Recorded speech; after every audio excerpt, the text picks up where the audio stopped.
Muy buenos días, muchas gracias por venir. Este es el segundo encuentro con artistas que tenemos en la Universidad Alberto Hurtado y es un espacio también que abrimos en el CEDA, en el Centro de Estudios de Arte, para generar conversaciones con estudiantes, en este caso estudiantes de la licenciatura de la Universidad Alberto Hurtado, algunos estudiantes también de la Universidad de Chile y algunos egresados también de la Universidad de Chile. Así que quiero darle las gracias especialmente también a Gonzalo, quien amablemente quiso acompañarnos en esta sesión de conversación en torno a su exposición Archivo Liberado. Agradecer también a Soledad Novoa y a María Iris, quienes gentilmente han querido venir a esta conversación con Gonzalo para generar un archivo, una especie de registro también, otro archivo que también vamos a liberar en la página web de SEDA, para conversar un poco sobre el trabajo de Gonzalo, sobre la exposición de Gonzalo. María Iris y Soledad han sido dos personas súper importantes y claves en el proyecto. Ellas le han dado una lectura, una visión al trabajo de investigación muy importante. María Iris especialmente en el trabajo de la investigación durante el proceso completo del trabajo del Fondart que postulamos. María Iris también nos acompañó muchas veces a la casa de Gonzalo a hacer los trabajos de archivo, estuvo en el trabajo de la digitalización completa del proyecto, o sea que yo de verdad estoy muy agradecido de ella, un trabajo fantástico el que hizo, así que aprovecho públicamente de darle las gracias. Y a Soledad también, con quien tuvimos la suerte de encontrarnos en Chiloé en un encuentro de archivos, y yo presentando los avances de investigación del proyecto de Gonzalo.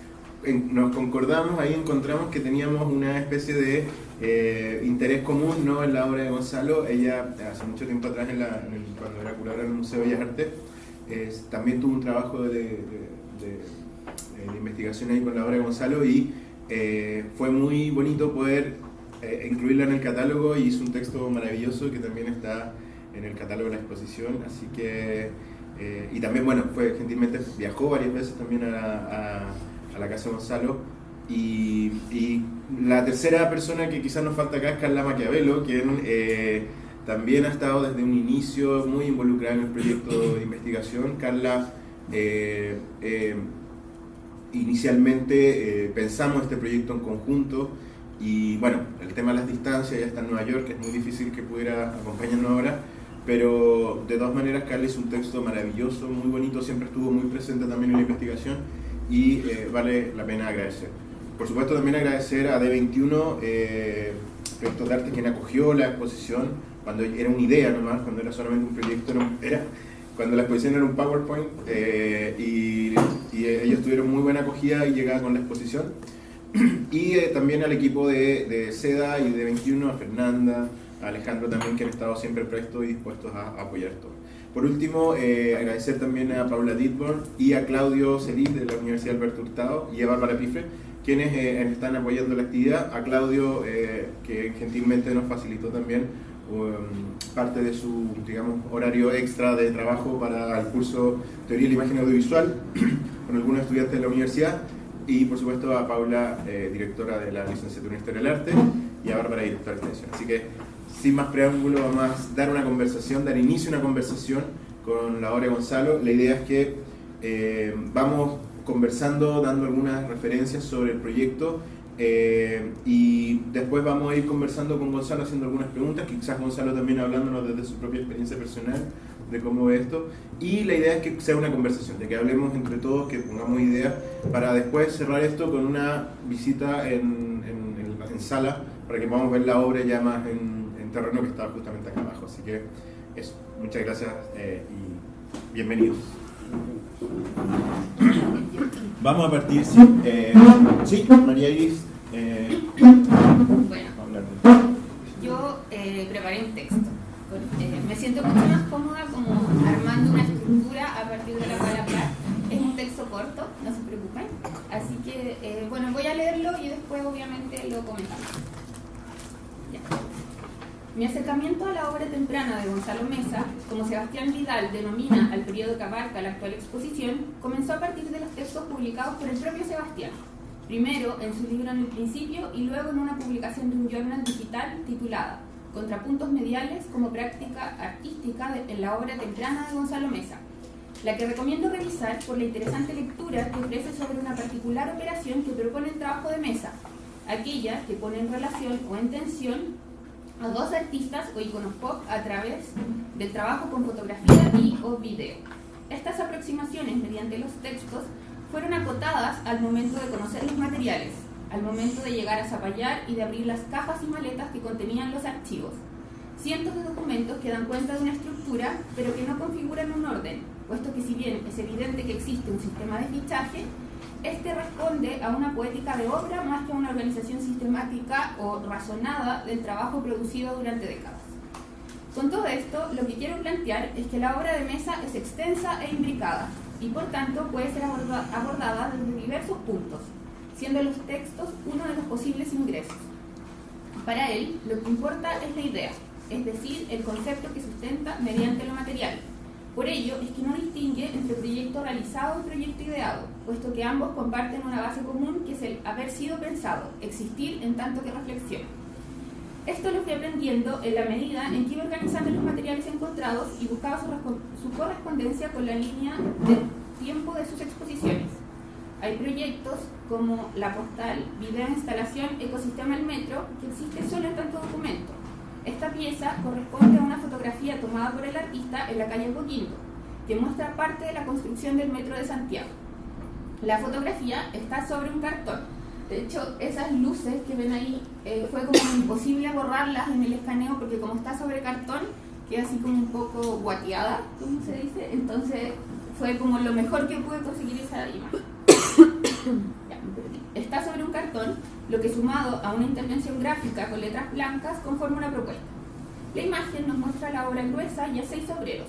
Cada uno de ellos ha sido identificado con un número. Además, han sido identificados 6 elementos que forman parte de la escena y que son fundamentales para la obra que se está realizando. La obra gruesa, me refiero. Tierra, fierro, cable, agua, madera y cemento.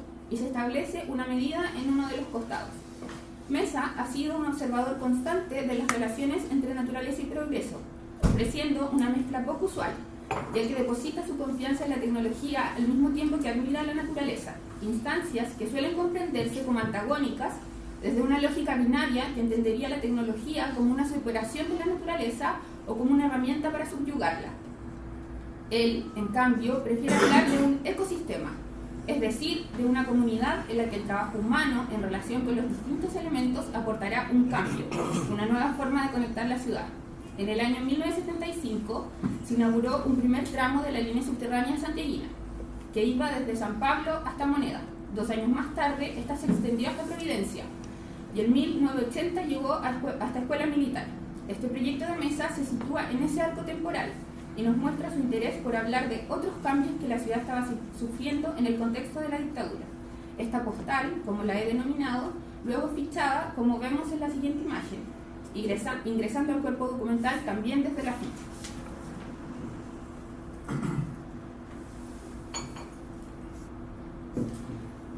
Cuando utilicé los conceptos de extensión e imbricación, pensaba también en las formas en las que Meza productiviza su propio trabajo.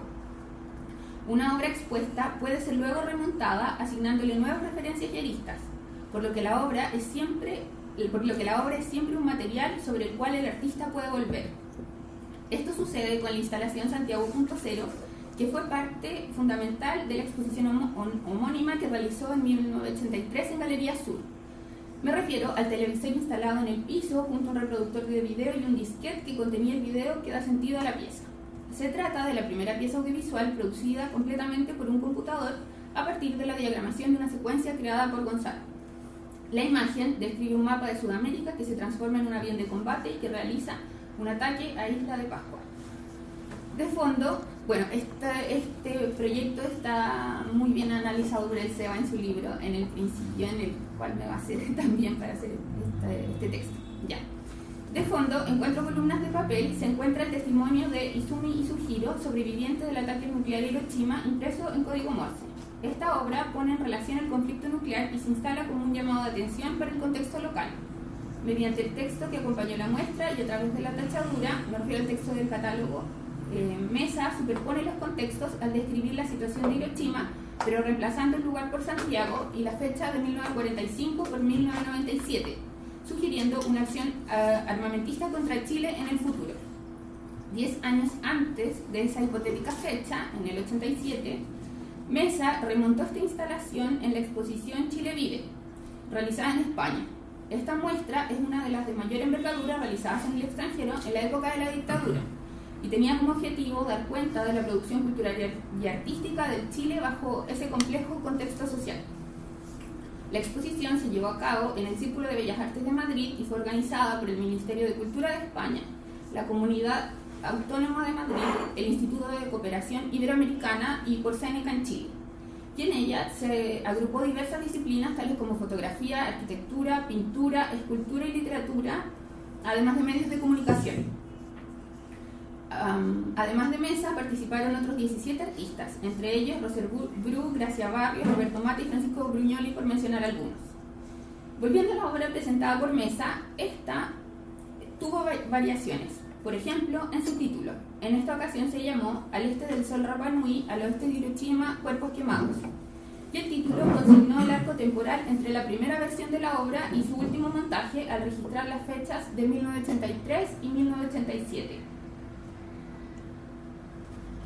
En esta nueva instalación, el texto impreso en código y línea, el punto y línea, que aparecía en 4 tiras de papel, es reemplazado por escritura rongo-rongo, que se presenta impresa en 2 cortinas plásticas. Este tipo de operación, que utiliza a la propia obra como materia prima para una nueva instalación, presenta un desafío al momento de investigar su producción, puesto que lo habitual es que nos encontremos con que los artistas realizan una obra única. Las obras de Mesa, en tanto, están compuestas de diversas partes y ocupan múltiples soportes, por lo que las posibilidades de montaje siempre pueden abrir nuevas aristas para las piezas. Literalmente, el archivo de Mesa se encuentra abierto, puesto que es el propio artista quien lo activa al reutilizarlo y con ello reorganizarlo. Podríamos decir que es un archivo retroactivo, o sea, su presente rediseña su pasado. Esto mismo ocurre con la obra Cordillera de los Andes, que encontramos montada en Mesa Archivo Liberado. Esta es la foto del montaje en D21, no está muy buena, pero después lo vamos a ver. Sí, se trata de 17 acrílicos transparentes de 15 por 15 centímetros que contienen polaroids. Cada una de ellas registra un momento del día en la cordillera. Las polaroids son tomadas por el artista, quien manualmente registra la hora en que fue hecha la fotografía. Estas van desde las 12:10 p.m. hasta la 1:40. El montaje original, que es este, contemplaba 20 piezas instaladas a lo largo de forma horizontal, tal como están en D21, y eran atravesados diagonalmente por un arco de neón color celeste. En el actual montaje, el neón es reemplazado por uno de menor tamaño y de formato recto que va en degradé de azul a blanco, lo que remite a los colores propios del paisaje cordillerano. Este nuevo neón es ubicado de forma tal que la instalación nos recuerda a una cruz, motivo recurrente en su obra. Esta pieza está ubicada al costado de la ficha ampliada del video La Cordillera Acción Ecológica sobre 4.527 metros de altura del año 1979, lo que nos permite evidenciar el largo tiempo en que Mesa trabaja, investiga y piensa un asunto. Esto es otra manifestación de lo conceptual en Mesa, en la medida en que no se ciñe un producto, sino que piensa su obra en términos de ideas, las que trascienden al puro acontecimiento asociado a ese producto. Una ficha, una Polaroid, un registro de acción. La obra no se agota, sino que abre diversas posibilidades materiales para aproximarse a esa idea. En términos de la investigación, esto abre la posibilidad de organizar un archivo por temáticas. Por ejemplo, el que podríamos imaginar que fue prefigurado por el propio artista. Retomando la instalación, dentro de las 17 piezas que componen Cordillera de los Andes, hay una que es clave. Me refiero a la de las 12:55 p.m., que aparece consignada en la web del artista como Acción Ecológica. En ella vemos una Polaroid dentro de la Polaroid. La instantaneidad de este tipo de registro le permite a Mesa intervenir el propio paisaje con su imagen y con ello recrear la tradicional figura pictórica del cuadro dentro del cuadro en una versión medial y autorreflexiva, puesto que aborda su propia acción en el paisaje y hace ingresar su cuerpo mediante la aparición de su mano, irrumpiendo en el paisaje natural.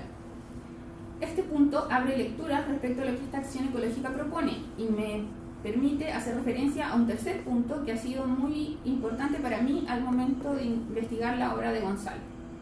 Me refiero al rol de la historia del arte. Como mencioné, la operación con la Polaroid recrea el cuadro dentro del cuadro y así como su propia obra es un insumo, también lo es la historia del arte, tal como lo es la naturaleza o la geografía. Mesa es un artista que se ocupa de lo propiamente artístico. Le interesa estudiar la historia del arte y productivizar los referentes. Por ello, es que se apropia de las obras de artistas como Goya, Velázquez o Picasso, por mencionar algunos, y los pone a dialogar con su propio trabajo. Eso es lo que ocurre en la pieza 669 variaciones sobre la Venus del espejo, que también está en la exposición. En ella vemos cómo la Venus mira acciones e instalaciones de Mesa, pero también cómo es resignificada, intervenida y recortada. El archivo construido por Mesa es mirado por la Venus, por lo tanto es consumido y por ende apropiado por ella. Nuevamente es el presente el que está redefiniendo el pasado. Por otro lado, Mesa recurre al imaginario artístico para aludir a Europa, mientras que Latinoamérica es abordada mediante las culturas originarias y el paisaje en imágenes generadas por él, haciendo convivir los diferentes espacios que lo constituyen como artista. Es desde el estudio de la historia del arte, de la disciplina y su historia, que Mesa puede levantar una obra que hace ingresar a las nuevas tecnologías abriendo las posibilidades artísticas. Su carácter de innovador, dado su apuesta por lo medial, es uno de los aspectos por los que ha sido más ampliamente destacado en el contexto chileno. No obstante, esta característica olvida el arraigo que tiene con lo disciplinar. Mesa conoce la pintura, la escultura y el grabado, y es desde ese lugar donde puede proponer nuevas tecnologías y procesos para el arte chileno. Para finalizar, quisiera revisar un archivo audiovisual proveniente de la televisión. En el año 1983, en el programa Demoliendo el Muro, conducido por Gaspar Galaz y Milani Belich, un joven Gonzalo Mesa fue entrevistado para hablar de su trabajo.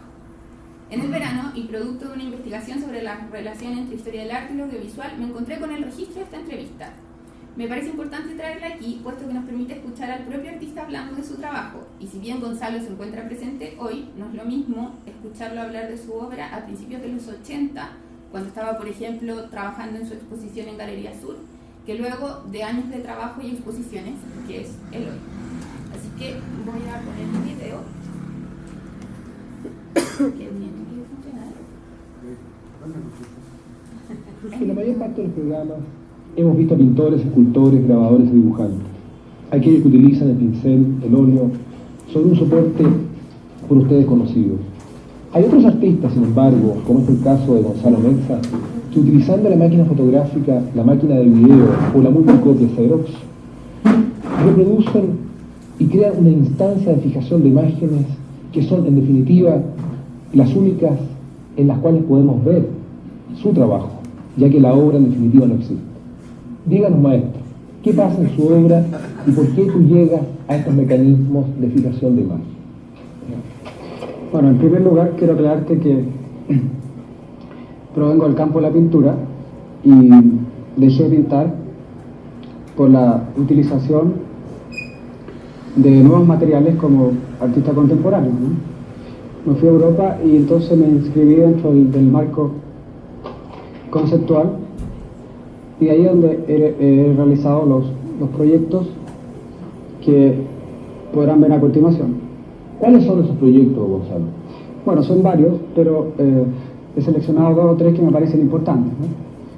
El primero, el deshielo de las Venus, consistió en el derretimiento de 3 barras de hielo con aguas del Mapocho, una blanca, una azul y una roja, donde en el espacio-tiempo solo queda el registro en video y la gráfica que acompaña al trabajo, al proyecto. El segundo es la bioinstalación Cruz del Sur, que se refiere a los límites de Chile, el norte, el desierto de Atacama, el polo sur, la cordillera de los Andes y el océano Pacífico.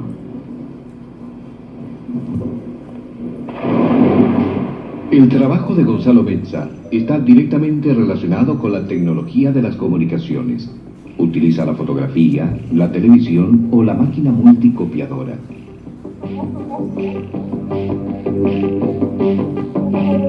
En el caso de la televisión, no la usa para exhibir programas envasados, a la manera de la televisión comercial, sino que, marginándose de este contexto masivo, la emplea para transmitir imágenes de arte. En las imágenes que observamos, Metza está preparando un montaje con todas las fotocopias que ha obtenido a partir de una fotografía documento referida a un paisaje de Chile. Todos estos nuevos lenguajes que se han incorporado a la actividad del artista no significa que hayan desaparecido aquellos medios específicos.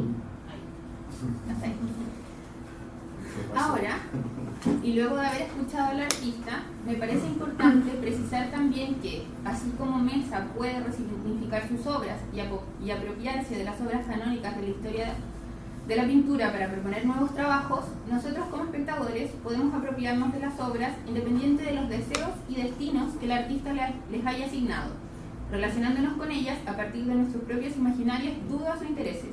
Las obras contemporáneas se encuentran liberadas, tal como lo anuncia el título de la exposición.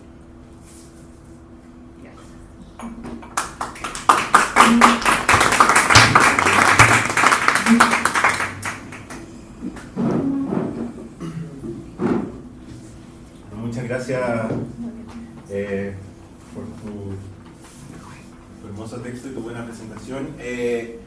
Quizás esto está siendo un poco medio académico, pero creo que igual puede ser una conversación en un tono diferente, ¿no? Utilizando distintos como formatos para hacer esto, así que creo que quizás podríamos seguir con Sole, si quieres como comentar algo. Yo también puedo hacer, y de ahí pasamos a la conversación con Gonzalo, ¿les parece? Yo partiría preguntando si han visto todos y todas la muestra, si no la han visto. No. Y no quiero parecer así como abuelita Pita, pero son más jóvenes que yo, obviamente. ¿Habían escuchado hablar de Gonzalo? ¿Sabían algo de Gonzalo Metza? ¿Sabían algo del trabajo que ha hecho él con las tecnologías a lo largo de mucho tiempo ya? No sé si podrían contarnos un poco qué sabían de él, o qué les interesaba o les ha interesado de él. O sea, creo que como a modo muy general también, pero como destacado en el videoarte. Pero como esa línea de estudio muy general, pero no sé si específicamente como una revisión de su obra. No, seguro que no, Claro, pero ¿qué tienen en su, no sé, de pronto uno habla, no sé, Eugenio Tisbon en pinturas postales, o no te quedan ciertas cosas, o Juan Dávila, en fin, la Rosa del Cruz, ciertas imágenes. ¿Tenían alguna imagen de Gonzalo? Y la pregunta no es ni capciosa ni malintencionada, es porque me parece que esta exposición, una de las cosas, y que lo hemos hablado harto con Gonzalo y con Sebastián, una de las cosas que a mi juicio hace muy importante es, y bueno, la mayoría lo dice también, es situar históricamente a Gonzalo Metza en lo que es el campo de producción artístico en los últimos 40 años en Chile, pero también a su trabajo y su propuesta de trabajo, ¿no? En una, digamos, en un contexto en que normalmente tenemos súper codificado lo que son, hemos pedido súper codificado lo que ha sido su trabajo. Yo creo que justamente, bueno, la exposición, las obras que seleccionó Sebastián y que también seleccionó Gonzalo de alguna manera, propuso, nos permiten como abrir, ¿no? Destapar esta situación y permitirnos discutir sobre el artista Gonzalo Metza, sobre su producción de obra, pero también sobre un contexto y un momento, ¿no? De producción artística en Chile, ¿no? Y a propósito, yo también quería preguntarle a Gonzalo, porque claro, cuando tú has hecho las últimas exposiciones, normalmente tu idea ha sido o partir desde el museo virtual para mostrar los trabajos más recientes, ¿no? Y ahora es como un poco al revés, es como mostrar retrospectivamente cuál era tu producción anterior a esto que podríamos pensar como las exposiciones más recientes, ¿no? Entonces, me preguntaba qué pasaba contigo en este remirarse. Bueno, me pasa que agradezco este interés y dar gracias a Sebastián, un tremendo historiador del arte y curador, y en fin. Gracias a él estoy aquí porque él investiga. Nos conocimos en el Centro Cultural Palacio de la Moneda, donde había un vacío de los videoarte en Chile, y de por ahí viene el nexo. A través de Estudio Soledad fue cuando traje a Chile, puse en forma física esto del museo virtual. ¿Qué es el museo virtual? No es otra cosa que una trayectoria desde el videoarte hacia el octavo arte, que es lo que yo lo lanzo como hipótesis. Entonces, lo que hicimos en el Bellas Artes fue, con curatoría brasilera y con curatoría financiada por el Ministerio de Cultura de Brasil, se pudo mostrar físicamente en Chile, pero es una vuelta a Chile del museo, porque el museo es signo de los tiempos. O sea, yo transito del siglo XX al XXI. ¿Qué es esto? Es desde el video a lo digital, ¿no? A ese museo se mostró físicamente en el 2012, pero partió en el año 1974, cuando hablé de pintura digital al borde del siglo XXI. ¿Qué es eso?, me preguntan. Bueno, es el tránsito y la evolución que está experimentando, y por qué no las artes visuales. Ahora, yo me considero un artista multimedio, conceptual, más abstracto, refiriendo a lo que dice María Iris. Usé referentes de la Europa, o sea, para de alguna manera explicar esta abstracción, porque hay, por ejemplo, Sebastián selecciona una obra ahí, homenaje a Malevich, y todo me pregunta qué es. O sea, la Polar lo que hace es retener el tiempo, como dice Mellado en un texto que le encargaron hace años atrás, cuando se llevó Las Mil y una Noche a la Maja del Nue y de Goya Dada en Nueva York. En fin, hay varias cosas. En el fondo hay la pregunta es, esto parte con los griegos, o sea, parte con los de hielo a la Venus. ¿Qué significa? Significa distribución de la democracia, significa ecología, significa sustentabilidad, las reservas de agua, todo lo que hoy día se habla de el ecosistema, hablando de lo que está en peligro. Ayer veía en la televisión de alemana que hay 1 millón de especies que se van a estar en peligro de extinción. Ahora, esas obras no se entendieron en el Chile local que había, ¿no? Sí, voy saltando de todo un poco para ir hablando de una conversación. Yo partí en el año 69-70 en la escuela en Bellas Artes, en la pintura, la escultura y la gráfica, ¿no? Y ahí, tempranamente, producto de un viaje a Nueva York en el año 67, veo que el mundo es más amplio, ¿no? Que probablemente lo que viene es la importancia de los medios. Y eso me marcó, me marcó mucho, y desde ahí que comienza esta trayectoria, o memoria, o posible memoria de mi intervención en el arte chileno. Hay que situarlo en el año 69-70, los 70. Como artista conceptual, vinculado al movimiento catalán, muy hoy día en la media también, el conflicto catalán, no me refiero al problema territorial que hay, las fronteras. Yo trabajaba en arte povera, por decir, con materiales, de ahí viene el uso de elementos, aunque la tierra y el carbón significa la industrialización, la época del siglo XIX, todo el mundo me pregunta, la energía, y trabaja con esos materiales. Después pasé a usar el hielo y hablé de deshielo, lo que hoy día se habla, el deshielo de la frontera, el deshielo de la información, todo lo que hoy día vemos.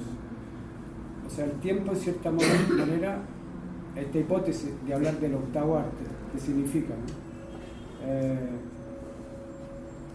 Que el medio es de ustedes, o sea, el medio pertenece a la humanidad, y eso es lo que está en jaque hoy día, con el poder de la media. Ahora, parafraseando a McLuhan, que lo hablamos, ¿no es cierto?, lo conversamos, cuando hice un homenaje a Picasso en el año 74, una instalación con 9 proyectoras sonido homenajeando a Picasso, que estaba vetado para la dictadura franquista. Vino Paloma Picasso al museo. Ahí comienza este trabajo multimedial, ¿ya? Multimedios. Hasta pensar hoy en día que el artista también tiene algo que decir, los periodistas también tienen algo que decir, sobre todo el ciudadano, ¿no? Que es la situación que vivimos actualmente. Ahora, por eso hablo de posible memoria de mi intervención en el arte chileno, en la escena local, que siempre me interesó este aislamiento de Chile, me interesaba generacionalmente, que tuve la suerte de estar en otros continentes, por así decirlo. Y aún falta la otra mitad del planeta, que es el Asia. Esta confrontación que hay actualmente entre el Occidente y el Asia, entre Estados Unidos, China,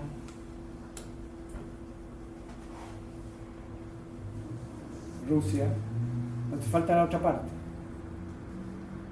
Eso se vio en la retrospectiva que hice en MAVI, el Museo de Artes Visuales, donde se vieron trabajos analógicos, por decirlo así, en lo que Sebastián llama ahora temprana, desde los años 70, 69, 70, hasta el 2000, estamos hablando de 2003, para explicar que hay un tránsito de la materia, un cambio de la materia, y ahí entramos en el tema de los hielos, entramos en el tema de que siempre me interesó, siempre pensé que la materia en sí no da, si bien en el sistema de las artes da el ancho, esa era la fotografía, lo que interesaba, ese es lo que queda finalmente como registro. Ahí el valor que la investigación que ha hecho Sebastián, que lo encuentro notable, hablar de archivo. Me perdí en la idea, pero digo así, para... No, está bien. Lo que pasa es que también hay que localizar un corpus de obra que es muy extenso, muy amplio, son 60 años. Entonces, bueno, 50. Desde la primera, 50 años, perdón, desde la primera exposición en el año 69, y es un recorrido, digo, muy extenso por muestras en Barcelona, en Dinamarca, en Brasil, en Chile, y en ese recorrido, en ese tránsito un poco nómade que ha tenido Gonzalo, como de ir viajando de lado a lado. ¿Qué es lo que hoy día vive la nueva generación? O sea, hoy día el trabajo, lo vemos en la media actual, está todo mutando y cambiando, siempre ha sido igual. Lo que pasa es que hoy día se acelera el tema. Con internet posibilita... Y eso justamente lo que está señalando Gonzalo, y pienso también en muchas de las generaciones más jóvenes que no están quizás tan familiarizadas como con la lentitud a veces en que los formatos análogos iban avanzando hacia los digitales. O sea, el salto con la aparición de internet hasta hoy debe ser mucho más corto, breve, de lo que fue el salto de la primera fotografía análoga o desde la invención del cine hasta la aparición de la imagen digital. O sea, ya el videoarte era una cuestión totalmente revolucionaria en la posibilidad de que el videoartista pudiera extender el ojo en su mano y poder transformar eso en una imagen, y que el ojo estuviese en la mano y que de ahí estuviera la cámara de video y poder moverla a un trípode de cámara fija. Los formatos variaron muchísimo, y Gonzalo, en parte desde 1969, su primera exposición, hasta en 2019 con esta última, ha hecho todo ese puente como de procesos entre las transformaciones que ha ido viviendo tanto la industria como el propio eje. Lo interesante, y con esto cedo la palabra a Soledad, es que ayer, por ejemplo, tuve la visita de Rodolfo Andaur y la Florencia San Martín, unos curadores que trabajan en arte contemporáneo también, y me quedé mirando de nuevo el deshielo con Rodolfo, y de nuevo encontré cosas que no había visto otras veces. Gonzalo, por ejemplo, en los hielos, y después me fijé que también en la Cruz del Sur lo hace, acaricia el hielo con la mano pintada, por ejemplo, con el tinte, y le hace como una especie como de caricia a los bloques de hielo. En la imagen cuando lanza la foto que está en la vitrina de archivos al océano, que fue el video que mostró María Iris de la Cruz del Sur. Ya sabrás por qué será eso. También, sí, obvio, y el hielo del Mapocho también tiene relación con eso. Sí. Es como acaricia nuevamente la fotografía, que era lo mismo que había hecho años antes con las Marilyn. Cuando en los 3 videos de las apariciones de las Marilyn Monroe versus... esa conexión, porque hace un efecto áptico con la pantalla y empieza como a acariciar. Yo nunca entendí bien ese gesto. No entendía. Y ahora me cierra cuando veo ya después de haber visto muchas veces la obra de Gonzalo durante varios años, de nuevo encuentro la referencia cruzada de esta especie como de ejercicio de caricia áptica. Es que en medio del video, ahora con materiales, con el hielo, con la foto. Es que el arte conceptual, la idea, el concepto es sensorial también. O sea, están aplicados los 5 sentidos. Claro. Si no vayan a ver el mural en el Ministerio de Educación, 5,5 igual infinito. Todas esas cosas significan. O sea, uno no deja de ser... Sí, lo que yo quiero decir es que son patrones que se repiten. El color de ropa. Ustedes van a ver los videos abajo cuando bajemos a ver la exposición. Gonzalo siempre usa la camisa roja, el pantalón azul, para los fondos hacer el contraste de la bandera. El pantalón blanco, eso, y hacer el contraste con la bandera, ya sea con el océano o con el equipo Xerox de la fotocopia. Entonces se van generando como, digamos, ciertos patrones, a veces un tanto invisibles, que yo creo que solamente Gonzalo lo tenía en su cabeza, y que llegó un momento en que cuando se revisa el archivo, bueno, y obviamente no se escribió nada de esos patrones y de esas complejidades de los patrones. Llegamos ahora a hacer la retrospectiva, vamos a revisar el material y ¡pum! Aparecen así como, y es como medio revelador, porque te das cuenta como que siguen apareciendo cositas que son como, uno dice, vaya, estuvo todo este tiempo pensando en lo mismo y no cambió ese patrón. Es porque era su esquema, era su nombre, proyecto, fecha, era su ficha, era su trabajo como conceptual armado, su 8 más 8 igual infinito, es eso. Ayer leía también un filósofo francés, que no retuve el nombre, dijo, vean la importancia del pensar, del concepto, ante este temor de que la inteligencia artificial vendría a sustituir, nos iba a vaciar. No es así. De ahí digo yo, el artista también puede hacer parte. Él decía, mira, si no, Einstein pensó los agujeros negros, o sea, la masa, y hoy día se comprobó gracias a la tecnología, a que millares de ojos que tú dices permitieron empíricamente decir sí, existe. Sí. Entonces, la tardanza de hacer obra como la instalación, la cordillera de los Andes, puede tardar, no me importa. No me importa que demore, porque los tiempos, el artista se enfrenta a un sistema de las artes, a una carencia, sobre todo acá, que dificulta mucho. Imaginen dar un salto hacia nuevas tecnologías, que es lo que hoy día se vive, ¿no? Entonces, lo que quiero decir es que hay una trayectoria desde el arte pobre en el sentido no de pobreza, sino de usar los materiales tangibles que te rodean. De ahí pasa el videoarte. ¿Qué significa el videoarte? Pero yo no podía venir a Chile a decir, oye, inventé el video arte. No, a empezar de estar con Nanjun Paik y a empezar de estar con... Porque en Chile, No, y además, ¿qué es esto? Si eso ya cuando está tú hablas de Pobra, igual era un elemento bien tecnológico para la época. O sea, nosotros ahora hacíamos un salón en el video que nos mostró María Iris, como sentado con su máquina de diapo, así como fumando y con música ya Michel Jarre detrás, ¿no? Y uno dice, es medio vintage en esa tecnología, y uno dice, bueno, uno se acuerda como Machuca, nuestro propio que hacían clases con diapo, y uno dice, bueno, digamos, pero de verdad tampoco era tan avanzado que hubiesen habido... Sí, claro, probablemente en MIT o en los centros más de punta habrá habido otras tecnologías, pero Gonzalo estaba trabajando con aquellas e incluso con otras como la Polar y otras tecnologías que realmente eran como bien de punta para el momento. Entonces, digamos, la escenografía que te pusieron en el entorno del video con esa música de Jar y todo, para mí como operaba un poco simbólicamente dentro de esa precariedad tecnológica, pero que era de punta también. No sé si me explico.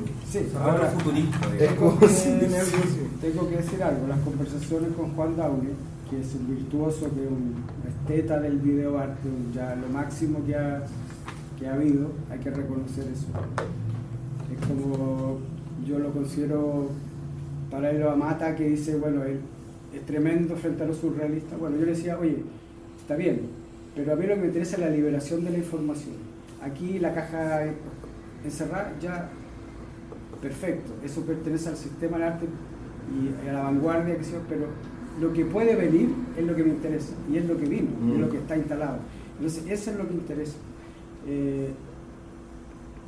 La libertad lo que permite es la materia se transforma, se recicla en 0 y 1, es maravilloso.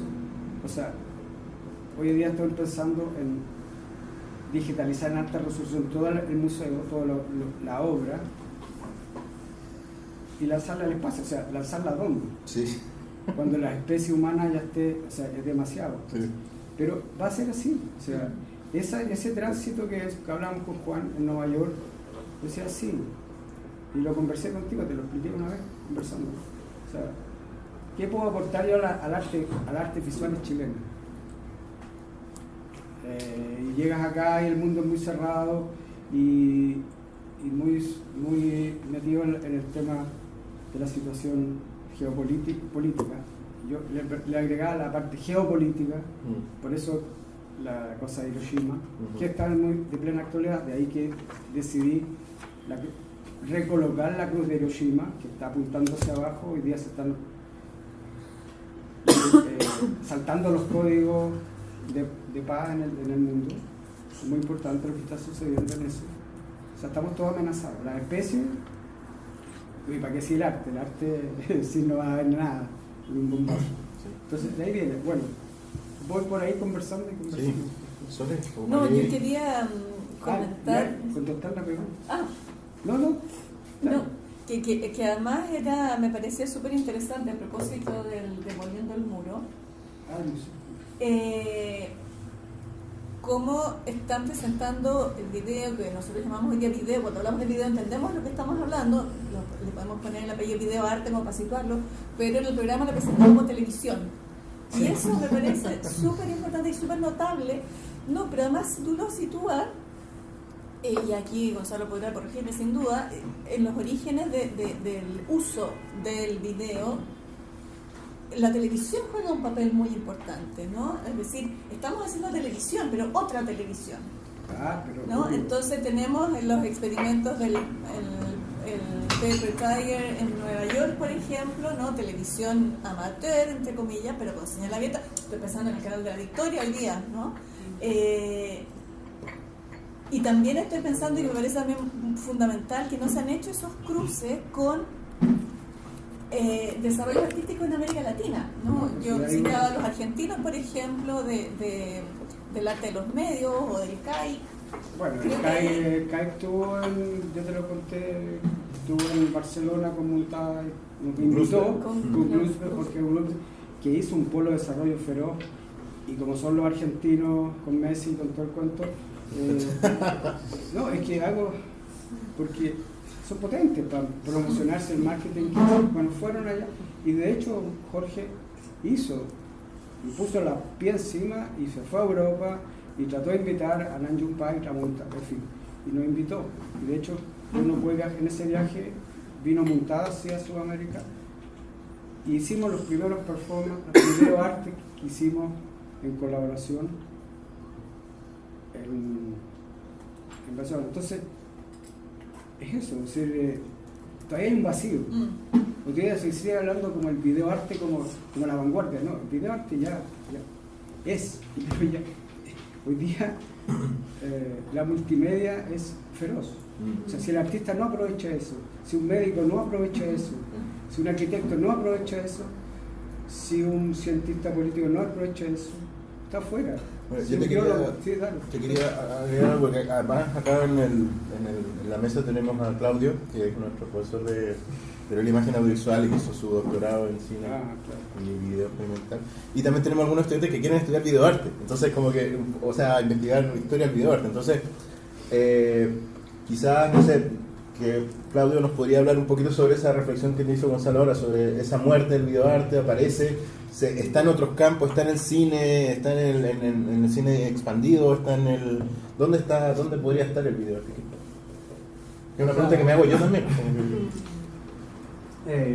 Bueno, si te puse en jaque. Sí, un poquito, digamos. No, o sea, no podría responder a una pregunta como esa, digamos, pero me parece interesante de todas maneras situar históricamente el problema del videoarte, en Chile principalmente, y comparto lo que tú dices, y una de las cosas interesantes de esto es ver cómo esa lenta historia del videoarte y de los artes, del arte de los medios, de los nuevos medios que ya no son tan nuevos,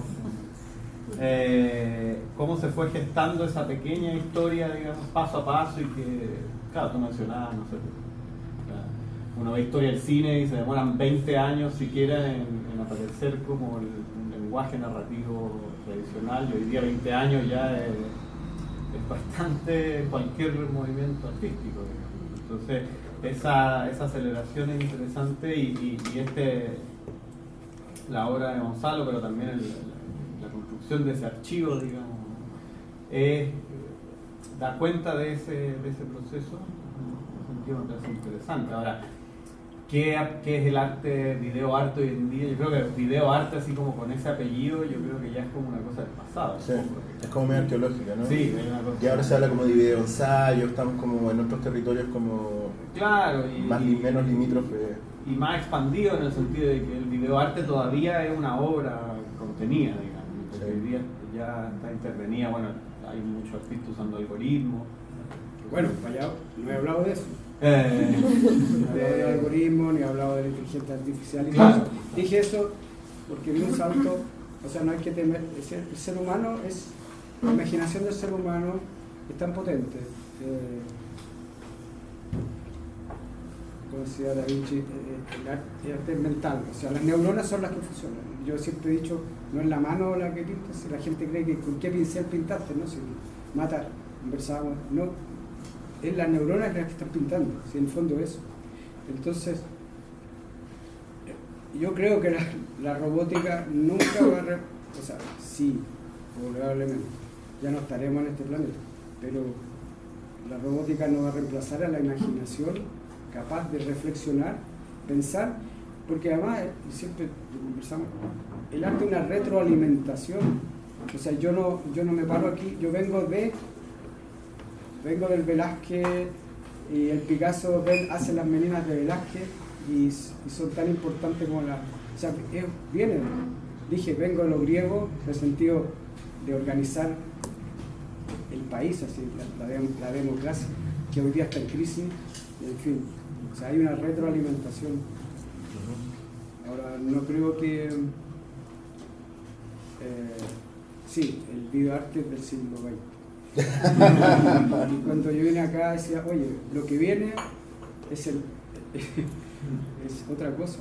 Y esa otra cosa es lo que llama octavo arte, que es un upgrade del séptimo. Si un byte son 8 bits, la unidad binaria, es maravilloso. O sea, hasta ahora nadie me ha podido desmentir, ni siquiera Mellado, que fue curador para el museo virtual, que dijo que era una ficción. Sí, una ficción, pero es una realidad. O sea, esa es la unidad que liberaron los códigos para Internet. Y yo no tengo una gracia, yo fui generacionalmente, tuve acceso. O sea, tempranamente, como tú dices, el año 1995, este museo se colocó en el ciberespacio, en internet.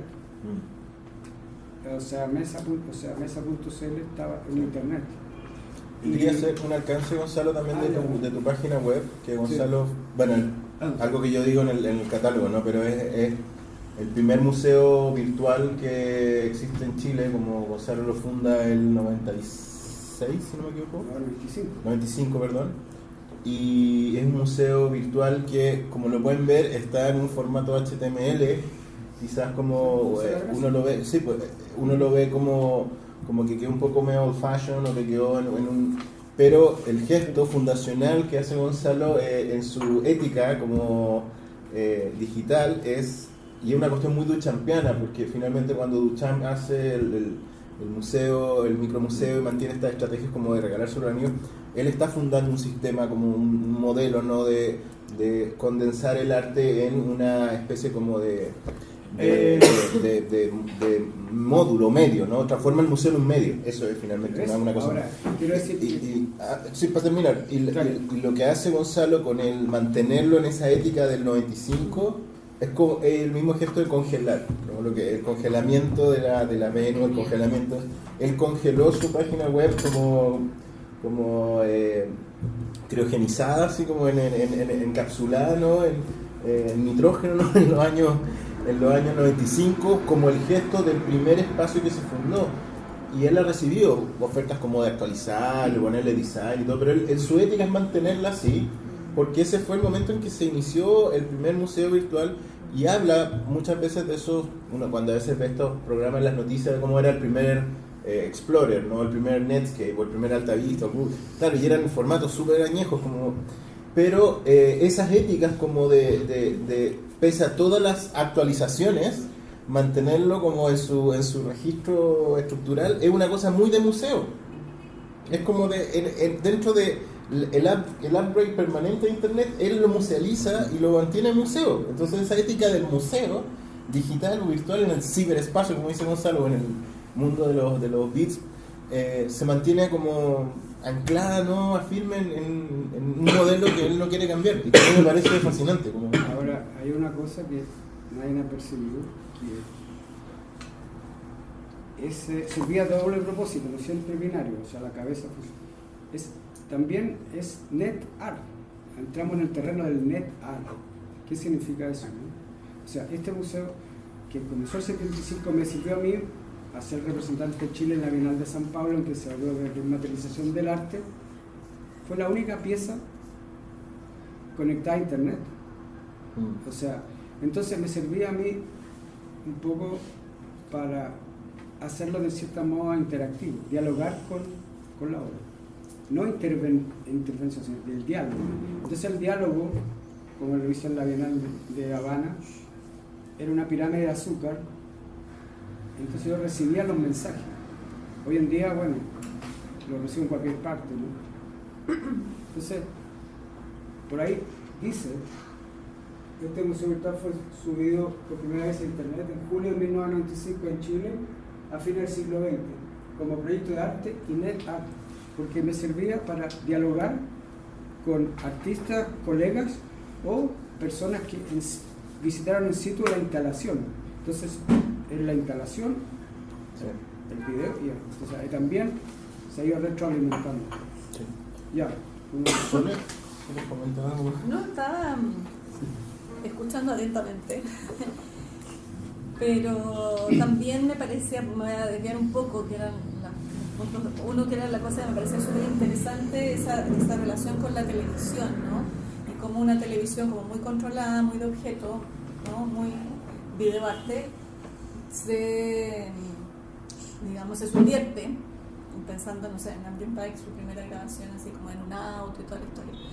Pero también me parecía interesante, trayéndolo al contexto nuestro, bueno, dos cuestiones. Una, que en ese primer momento de incorporación de estas tecnologías que hoy día nos parecen como tan arqueológicas, tampoco era posible comprenderla muy bien en el contexto del arte, y se entendía como un mero registro, que también lo hemos conversado varias veces, ¿no? Es decir, hay un ojo comillas, objetivo detrás de una cámara que está registrando objetivamente algo que puede ser un documento que dé cuenta de otro algo. Y me parece que eso también es interesante conectarlo, un poco como la hacía Ana María Iris, con toda la obra de Gonzalo, que tienes esa doble, como doble entidad de obra y documento, ¿no? La obra puede guardarse como un documento en un archivo y entonces permanecer ahí hasta que, decía Ana María Iris, tú lo reactivas y la vuelves a transformar en obra que no necesariamente toma la misma forma. Y luego había una cosa que a mí también me interesa mucho y que lo hemos conversado en algún momento también con Gonzalo, que tiene que ver también con el contexto. Cómo hay aquí, y quiero sacarme, digamos, ese concepto manido de lo político, pero hay una posición ética y política que a mí me parece súper importante y súper interesante, que se nos hace, lo miramos desde ahora, ¿no? Para ese momento, incluso el campo artístico, muy político y muy politizado, visto que todo era arte y política, no era capaz de leer aquella, ¿no?, situación o propuesta política de esta hora. Estoy pensando simplemente en los deshielo. O sea, no leer o no poder ver que esto es agua del Mapocho y que está queriendo decir otras cosas, no poder ver que estás tirando unas fotos al mar y que eso quiere decir otras cosas, me parece... Exacto, ¿no? Además frente a Isla Negra, frente a la Casa de Neruda. Claro, entonces me parece... O sea, hay muchas señales. Hay muchas señales, hay muchos signos, ¿no? Es como un camino de camino a piedritas que te va mostrando el camino, o sea, en el bosque. La instalación Cruz del Sur significa abrir fronteras, la performance, o sea, la acción de arte se hace en Isla Negra, pero se escoge ahí no por acaso, frente a Isla Negra, en el mar, las rocas. El desierto de Atacama nos vamos al año 76 con las cruces, no más cruces, o sea, no en el sentido de político, ahí. Y después esa acción de arte tendría que ser hecha en la cordillera de los Andes, en el desierto de Atacama que se hizo, y los hielos por los sur. En fin, abarca mucho, pero tiene que ver también con la amplitud del ciberespacio y con internet. O sea, la posibilidad que te da al artista de ser pesquisado, digámoslo así, o localizado, focalizado, sin tener que llevar mi catálogo chato a Nueva York, con la curadora, con la señora, yo hago esto. O sea, hoy día estás disponible. Es impresionante. Entonces, el museo tenía muchas funciones, pero sobre todo era net art para dialogar con cualquier espectador. De hecho, poco se sabe, pero ahí hay obras de artistas de renombre y también público personal. Por eso que parte del museo. Entonces, tiene que ver con eso. La cruz, bueno, la cruz que se carga con de todos los contenidos posibles, y nos referimos a Occidente, que hoy en día está en tensión el mundo islámico con el mundo cristiano. O sea, ahí nos ampliamos a otro terreno, pero falta esa otra parte, el desarrollo que han tenido las tecnologías y el ciberespacio y todo en el Asia. Sí.